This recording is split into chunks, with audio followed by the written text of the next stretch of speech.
సూర్యుడు చంద్రుడు కలిసి మెలిసి. సూర్యుడు చంద్రుడు ఇద్దరు అన్నదమ్ములు.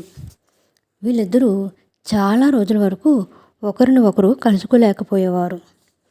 సూర్యుడు రాత్రివేళ ఇంటికి రాగానే చంద్రుడు షికారుకు వెళ్ళేవాడు. ఉదయం చంద్రుడు ఇంటికి వచ్చే వేళకు సూర్యుడు బయటకు వెళ్ళేవాడు. ఉండబట్టలేక ఒకరోజు చంద్రుడు, అన్నయ్య, నువ్వు లేకుండా నాకు బాగా అనిపించడం లేదు. పద, ఇవాళ మన ఇద్దరం కలిసి షికారుకు వెళదాం అన్నాడు. లేదు తమ్ముడు, మన ఇద్దరి పనులు వేరువేరు, కలిసి వెళ్ళామంటే చాలా గొడవలైపోతాయి అంటూ సూర్యుడు సర్ది చెప్పాడు. నువ్వు నాతో షికారుకు రాకుంటే నేను నీతో ఎప్పుడూ మాట్లాడును అంటూ అలిగాడు చంద్రుడు.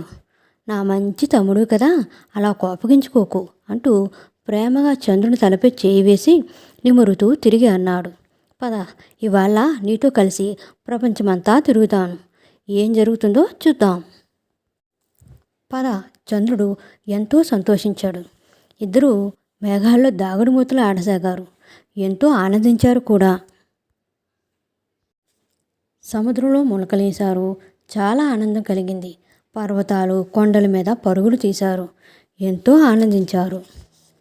ఆడి ఆడి మనసు నిండిపోగానే చంద్రుడు అన్నాడు, అన్నయ్య, లోకంలోని వాళ్ళంతా ఏం చేస్తున్నారో ఒకసారి చూద్దాం. అలాగే నువ్వు ఇటువైపు నుండి వెళ్ళు, నేను అటు నుండి వెళ్తాను అన్నాడు సూర్యుడు. సూర్యుడు ఉపాధ్యాయుని ఇంటికి వెళ్ళాడు. అతడు అప్పుడే తెల్లవారిందనుకున్నాడు. వెంటనే బడికి బయలుదేరాడు. చంద్రుడు పిల్లలున్న ఇంటికి వెళ్ళాడు.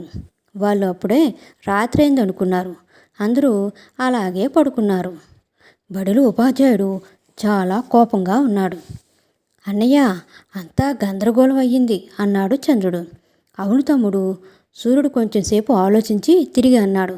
పద, మన ఇద్దరం ఒకే ఇంటికి వెళ్దాం. ఇద్దరూ ఒకే ఇంటికి చేరుకున్నారు. సూర్యుడు నానమ్మ గదిలోకి తొంగి చూశాడు. ఆమె తెల్లవారిందనుకుంది. తొందరగా లేచి కూర్చుంది. చంద్రుడు అమ్మ గదిలోకి వెళ్ళాడు. ఆమె రాత్రైందని అనుకుంది. అలాగే పడుకుంది. నాన్నమ్మకు చాలా కోపం వచ్చింది. అన్నయ్య, ఇక్కడ కూడా గందరగోళం అయ్యింది చంద్రుడు అన్నాడు. అవును తమ్ముడు అంటూ సూర్యుడు చాలా ఆలోచించి, రా, ఇక ముందు నేను నడిపిస్తాను, నువ్వు నా వెనకరా. సూర్యుడు ఒక మిఠాయిలమ్మే అతని ఇంటికి వెళ్ళాడు. అతను తెల్లవారిందనుకున్నాడు. వెంటనే దుకాణం తెరిచాడు. కొంతసేపటికి చంద్రుడు కూడా అక్కడికి వెళ్ళాడు. అతడు రాత్రైందనుకున్నాడు. అక్కడే నిద్రపోయాడు. పిల్లలు మిఠాయిలన్నీ తినేశారు. భార్య అతన్ని బాగా కోప్పడింది. అన్నయ్య, చూడు, ఇక్కడ కూడా గందరగోళం అయ్యింది అన్నాడు చంద్రుడు హైరాణ పడుతూ. అవును తమ్ముడు అంటూ సూర్యుడు మళ్ళీ ఆలోచించి అన్నాడు. పద, మనిద్దరం ఒకేసారి వెళదాం అంటూ నడిచాడు. ఇద్దరూ కలిసి ఆట స్థలానికి వెళ్ళారు. పిల్లలు అప్పుడే ఉదయమైందని అనుకున్నారు. వాళ్ళు అలాగే ఆడుకోసాగారు. గోల్ కీపర్ రాత్రైందని అనుకున్నాడు. పాపం, అతడు అక్కడే నిద్రపోయాడు కూడా. మరో పిల్లవాడు వెంటనే గోల్ చేశాడు. కెప్టెన్కు బాగా కోపం వచ్చింది. అన్నయ్య, చూడు, ఇక్కడ కూడా అంతా తలకిందులవుతోంది అన్నాడు చంద్రుడు ఏమీ అర్థం కాక. అవును తమ్ముడు, మనం ఇద్దరం వేరువేరుగానే లోకాలను తిరగాలని అర్థమవుతుంది అన్నాడు సూర్యుడు ఉదాసీనంగా. ఒక రోజంతా చంద్రుడితో కలిసి తిరగడం సూర్యునికి చాలా సంతోషాన్ని కలిగించింది. కానీ అన్నయ్య, నేను నిన్ను చూడకుండా ఉండలేను అన్నాడు చంద్రుడు. నేను కూడా నిన్ను చూడకుండా ఉండలేను ఆవేదనతో అన్నాడు సూర్యుడు. కానీ మనం ఇద్దరం కలిసిమెలిసి ఉంటే ప్రపంచమంతా గందరగోళంలో పడిపోతుంది అంటూ చింతలో మునిగిపోయాడు చంద్రుడు. మరి అదే కదా, ఉదాసీనంగా జవాబిచ్చాడు సూర్యుడు. సూర్యుడు బాగా ఆలోచించి అన్నాడు. ఒక ఉపాయం ఉంది. ఏమిటది? చంద్రుడు అడిగాడు. మనం ఇద్దరం ప్రతిరోజు కొంచెం ముందే ఇంటికి చేరుకుందాం.